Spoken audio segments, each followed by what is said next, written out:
আপনার গায়ে কখনো বিলাই চিমটি পড়ছে? না। যদি পড়তো না বউরে একেবারে মা ডাইকে হুশ পাইতেন না। আপনারা কোন জাতের মানুষ? মুগুর জাত, মুগুর চেনেন? শুনুন, কুকুরটা একটু বেশি পেয়ারা ছিল, তাই মুগুরটা একটু বেশি জোরে মারতে হয়েছে। কিন্তু একটাবার তুমি তুর্যের কথা ভেবে দেখেছো? ও যে কি ভীষণ ভেঙে পড়েছে আমি তোমাকে বলে বোঝাতে পারবো না ভাবি। ভাবি? কে ভাবি? আপনি আর কোনোদিন আমাকে ভাবি বলে ডাকবেন না। मियाँ बीवी राजी तो क्या करेगा गाजी? कोर्ट मैरिज আর কোর্ট ম্যারেজ ছাড়া অন্য কোনো উপায় তো আর দেখছি না। যা হওয়ার হয়ে গেছে, ওদের এঙ্গেজমেন্ট রিং, ওদের জিনিসপত্র, ওই সবকিছু ফেরত দিয়ে আসুন। না না না, এটা ঠিক হবে না। কি ঠিক হবে না মা? অবশ্যই ঠিক হবে। বললাম না, নোংরা ভরলে তা কখনই রাখা উচিত না, দুর্গন্ধ ছড়াবে।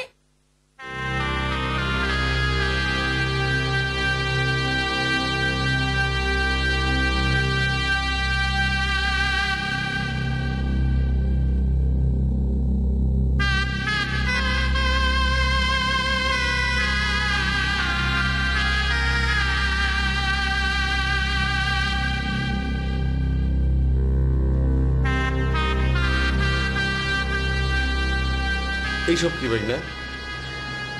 তুর্যের দুলাভাই এসে সবকিছু ফেরত দিয়ে গেছে। বিয়ে সবকিছু ফেরত দিয়ে গেল? শেষ আশাটাও তাহলে থাকলো না বিয়ে? দোষটা খালি একার না। হয়তো না, কিন্তু আমার কেন যেন মনে হয় আমি অনেকটা দায়ী। ওই মুহূর্তে অতটা না রেগে গেলেও পারতাম। কেন যেন ওই মুহূর্তে শুধু বংশের মর্যাদার কথাই ভাবলাম, কিন্তু মেয়েটার কথা ভাবলাম না। চাচা, এখন এসব কথা ভাবলে লাভের চেয়ে ক্ষতি বেশি হবে। আমার হীরা মামনির এখন কি হবে? চাচা, সমস্যা যখন আসে সমাধানের পথ তৈরি করে আসে। এখন আমাদের এসব নিয়ে ভাবার কোনো মানে হয় না। তবে একটা কাজ করতে হবে, কোনো ক্রমেই চাচিকে জানতে দেওয়া যাবে না যে ওরা বিয়ের আংটি ফেরত দিয়ে গেছে, তাহলে অনেক বড় ক্ষতি হয়ে যেতে পারে।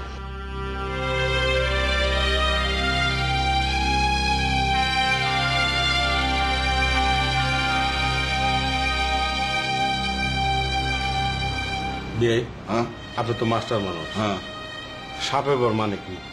সাপে বার হচ্ছে মানে অমঙ্গল হতে মঙ্গল। বিয়ে ভেঙে ভালো হয়েছে, বুঝছেন? কিরকম? আহেন আপনারা সব খুলে দেবেন।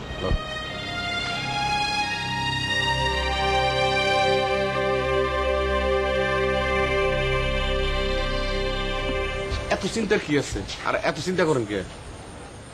কেন চিন্তা করছি বোঝেন না? ছোট শহরের মানুষগুলো খুব স্পর্শকাতর। এর মধ্যেই সবাই হয়তো সব ঘটনা জেনে গেছে। বিয়ে ভাঙা মেয়ে, এত সহজে কি বিয়ে দেয়া যাবে বলুন? আপনি কথা হই না বলছেন, না এসে পারলাম না। শুনেন, এই প্যান্ডেলে এই জায়গায় বিয়ে হইব, পুলা রেডি, বুঝছেন? কার কথা বলছেন আপনি? আমার বাইক না পুলক। পুলক? শুনেন বিয়ে, ঘটনাটা আপনার খুইলা কই। পুলকের বাপ আর আমার দুলা ভাই, বুঝছেন, দুস্থ আছিল। একজন আরেকজনের গলা ধরে হাঁটতো, এক প্লেটে বইয়া ভাত খাইতো। তাকে গোপন একটা ইচ্ছা ছিল, কেউ জানতো না জিনিসটা, হীরার সাথে পুলকের বিয়ে দেওয়াটা। কই আমরা মানে আমি তো শুনিনি কখনো।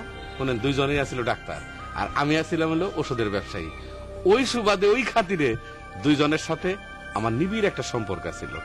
এরই মধ্যে রোড অ্যাক্সিডেন্টে পুলকের। হ্যাঁ, তারপর সব আশায় দুরাশায় ঢেকে গেল। পুলক বাইরে পড়তে গেল, পড়াশোনা শেষ করে দেশে ফিরল, কিন্তু ততদিনে দুই পরিবারের সম্পর্কের দূরত্ব অনেক। পুলক তো জানে যে হীরার সঙ্গে তুর্যর একটা সম্পর্ক ছিল। বিয়ে এই ব্রিটিশ পিরিয়ডের মতো কথাবার্তা কন কেন? এখনকার পোলাপান এগুলারে কোনো কিছু মনে করে না। আর হীরা হইলো একটা মানে কি ডায়মন্ড, বুঝছেন? এরকম পোলা পাওয়া মানে বর্তমান বাজারে খুবই দুষ্কর। আপনি ওইগুলা কিছু মনেই করবো না।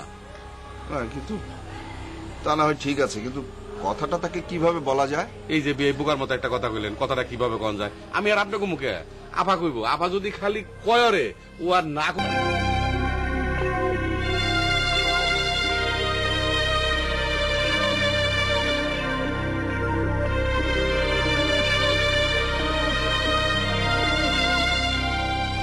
দুলা ভাই, কি ব্যাপার? আপনি বাইরে বসে আছেন এভাবে, কি হচ্ছে? হ্যাঁ, ওই ঘরের মধ্যে দম বন্ধ হয়ে আসতে আসলে, সেই জন্য খোলা আকাশের নিচে আসলাম।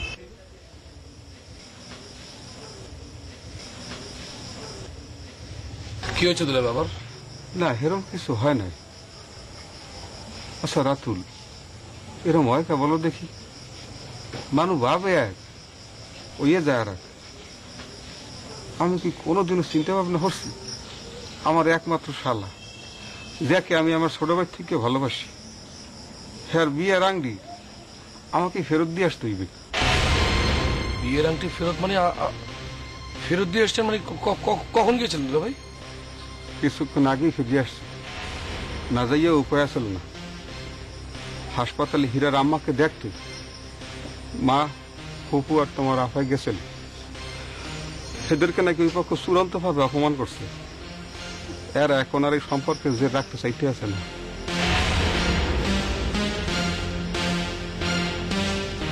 তুর্য কোথায়? ঘরেই আছে, ও তো ভীষণ আসছে, বলতে আছে আজকে রাত্রেই নাকি ঢাকা চলে যাইবে। জীবনে কোনোদিন নাকি বিয়ে শাদী করবে না।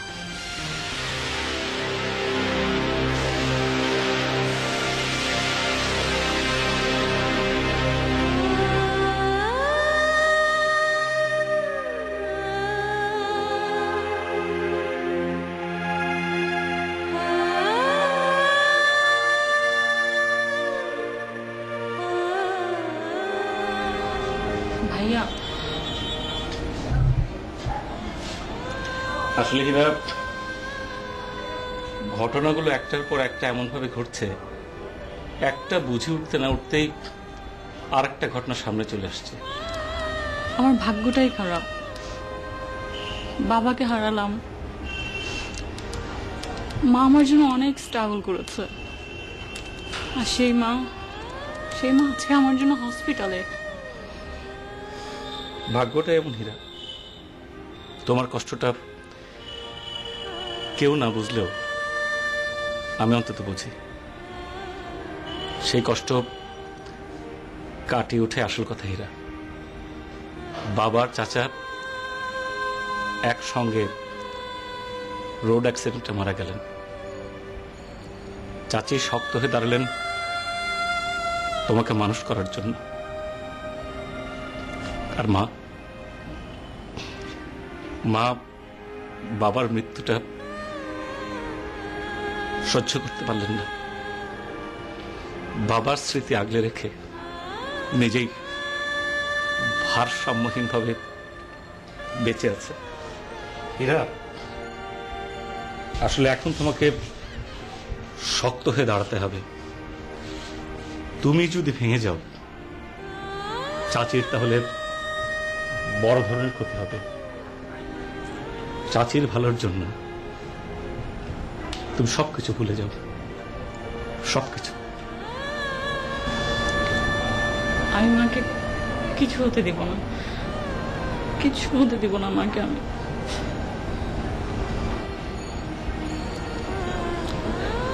আমি মার জন্য সব করতে পারি, সব।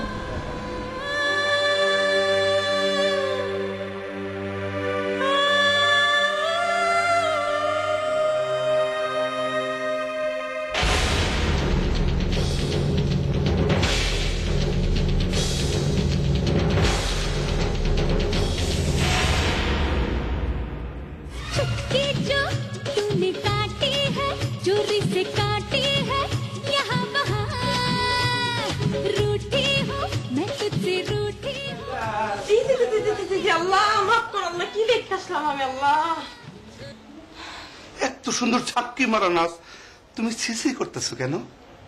আমি সিসি করতেছি কি তোমার এই গানের জন্য? আমি সিসি করতেছি তোমার শালী নকরামির জন্য। দেখাস তোমার শালী কি নষ্টামি শুরু করছে। কথায় আছে না ধর্মের উপর বাতাসে নড়ে, সেইটাই হয়েছে। এসব কি বলতেছো জান? হীরা তো সত্যিই খুব ভালো মেয়ে। হীরা সত্যি খুব ভালো মেয়ে। কেন এই ঘরের ভালোটা চোখে পড়ে না? বাইরের মানুষই ভালো তোমার কাছে, তাই না? হ্যাঁ, যে দেখে আসো কি করতেছে। এক বাতা ধরতে না ধরতে আরেক বাতা ধরছে। এসব তুমি কি কইতেছো জান? হীরা তোমার খালাতো বোন। কোনো বলা বলি না, নিজের চোখে দেখে আসলাম। হীরা পুলক ভাইয়ের সাথে অলরেডি নষ্টি ফুষ্টি শুরু করে দিছে। হ্যাঁ,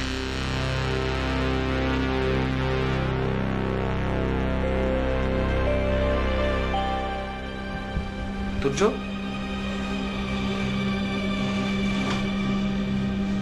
এসব কি হচ্ছে? চল আজ রাতে ঢাকা চলে যাবো। ঢাকা চলে যাবো মানে? যখন সবকিছু শেষ হয়ে গেছে তখন এখানে থেকে আর লাভ কি? শুধু শুধু কষ্ট পাই, আর লাভ নেই। সবকিছু শেষ হয়ে গেছে মানে? What do mean? হ্যাঁ, তুই কি মনে করতেছিস জীবন খুব সহজ? মানে একটা কিছু ভাবলাম, সঙ্গে সঙ্গে করে ফেললাম আর হয়ে গেল সেটা? জীবন এত ঠুনকো না, এত সহজ না। ওকে, তা যাই না, তবে এখানে থাকতে আমার একদম ভালো লাগছে না রাতুল। সবাই আমাকে করুণা চোখে দেখবে, আমি এটা কখনো মেনে নিতে পারবো না। তাছাড়া আমি সিদ্ধান্ত নিয়ে ফেলেছি, আমরা কোনোদিন বিয়ে করবো না। তুই সিদ্ধান্ত নেওয়ার কে?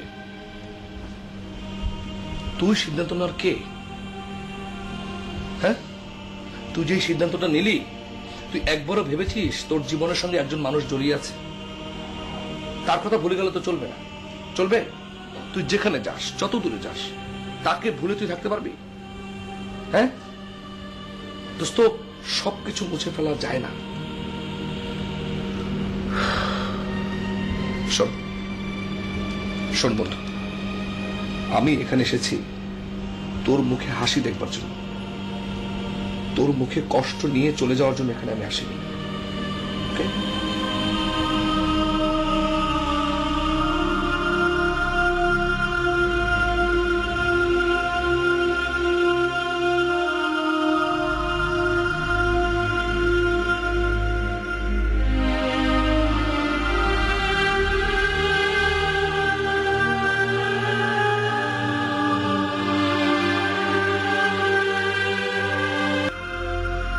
তুর্য আমার ঘনিষ্ঠ বন্ধু। সেই ছোটবেলা থেকে ক্যাডেট কলেজে আমরা দুজন একসঙ্গে ভর্তি হয়েছি। তারপরে স্কুল, কলেজ, ইউনিভার্সিটি একসঙ্গে পড়াশোনা করে শেষ করেছি। আমরা কেউ কারো কাছ থেকে কখনো বিচ্ছিন্ন হইনি। সেই থেকে আপনাদের পরিবারের সাথে আমার যোগাযোগ। আমার কখনোই মনে হয় না আমি এই পরিবারের বাইরের একজন মানুষ। বাবা রাতুল, আমি তো জানি আমার দুই ছেলে তুর্য আর রাতুল, এটা তোমার চাচিও বিশ্বাস করি। সেটা তো আমিও জানি চাচা। আপনারা এত ভালো মানুষ, আপনাদের পরিবারের প্রত্যেকটা মানুষ এত ভালো। সেই মানুষগুলো সারাটা জীবন একটা কষ্ট বয়ে বেড়াবে, এটা তো আমি মেনে নিতে পারবো না। এখন তুর্য যদি সত্যি সত্যি বিয়ে না করে, আপনারা কি সেটা সহ্য করতে পারবেন চাচা? ও কেন বিয়ে করবে না? ওকে আমার মতন বাউন্ডারি নাকি যে সারা জনম চিরকুমার থাকবে? মামা, আপনি তো সারাটা জীবন চিরকুমারী থাকলেন, আর যে মেয়েটা একেবারে নির্দোষ, শুধু দুই পরিবারের ভুল বোঝাবুঝির কারণে যে দূরত্ব তৈরি হয়েছে, তুর্য তাকে কি করে ভুলবে বলুন? রাতুল, দোষ কি শুধু আমাদের একা? আপা, দোষ তো ওদেরও না, আমাদেরও না। দোষ আসলে আমাদের সবার। ক্রোধ আর জেদ মানুষের জীবনে যে কখনই মঙ্গল বয়ে আনে না, সেটা তো আমরা সবাই এখন বুঝতে পারছি। কি দরকার ছিল আপা, কি দরকার ছিল দুলাভাইকে দিয়ে বিয়ের আংটি ফিরিয়ে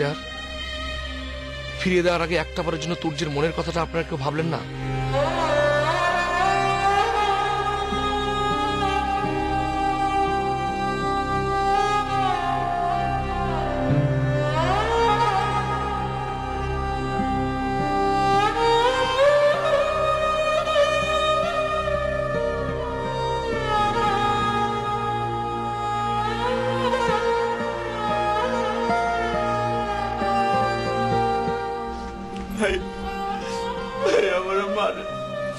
মারেন ভাইয়া,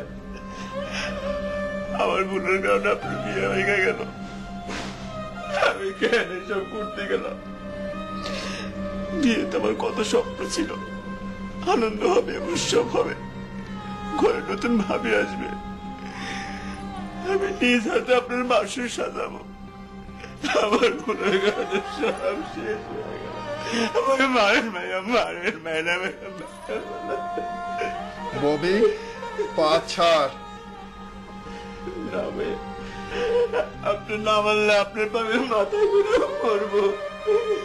মৃত্যুর আগে পা ছাড়বো না। পাচার আচ্ছা বলছি না ভাইয়া, আমি তো বলছি আমার মারুন, হাত দিয়ে মারুন, পা দিয়ে মারুন, লাঠি দিয়ে মারুন, মারতে মারতে মেরে ফেলুন। আপনার হাতের মারকে মরতে পারলে তবে যদি আমার প্রার্থিত হয়। বাপের পাচ্ছি তো চাস তো এখানে এসেছিস কেন? যা কোথায় তো অন্য জায়গায় গিয়ে মর, আর কোনদিন আমার সামনে আসবি না।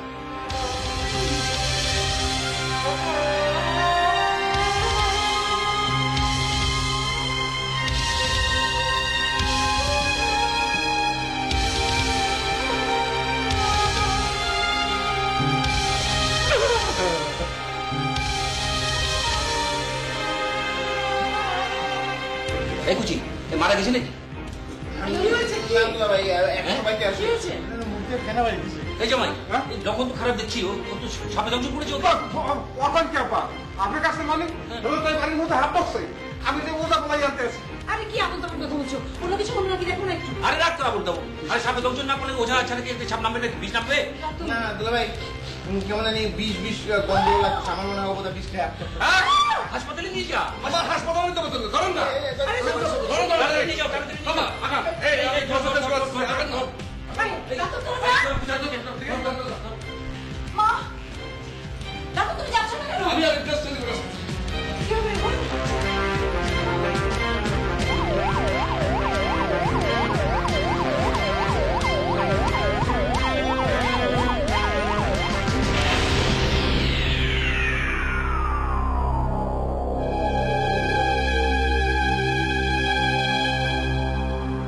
বিয়ে শয়তানটার কি হয়েছে? নিশ্চয়ই মার খেয়েছে। যাও তো খোঁজ নিয়ে আসো না। সাবধানে সাবধানে। শয়তানটারে দেখলে আমার মেজাজ খারাপ হয়ে যায়, কাছে গেলে মারতে মন চাই। উলাগায় দেখবো না। সাবধানে সাবধানে।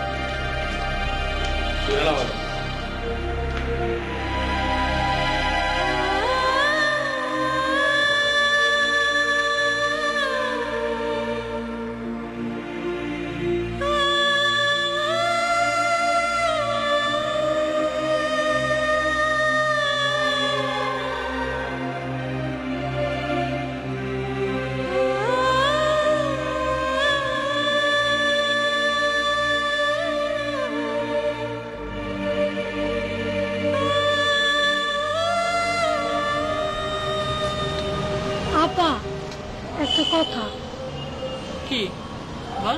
বললেই তো বলবেন ছোট মুখে বড় কথা। কি হয়েছে বলবি তো, বল। বড় লোকদের মন বলে কিছু নেই, মন বলেন ভালোবাসা বলেন সব গরিবেরই আছে। উফ রিমু, কি হয়েছে বলবি তো, বল। এত বড় একটা বিয়া ভেঙে গেল, কারো মনে কোনো দুঃখ কষ্ট নাই, কিন্তু ওই বাড়ির কাজের ছেলে ববি, ও বিয়া ভাঙার কষ্ট সহ্য করতে না পেরা বিষ খাইছে। কি বলিস? হ, ওর অবস্থা খুবই গুরুতর, হাসপাতালে নিছে। এখন বাঁচে না মরে আল্লাহ জানে।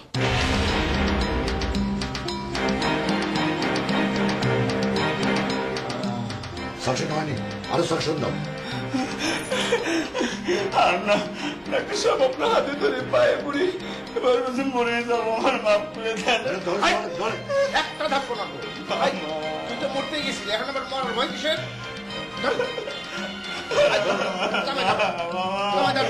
বাবা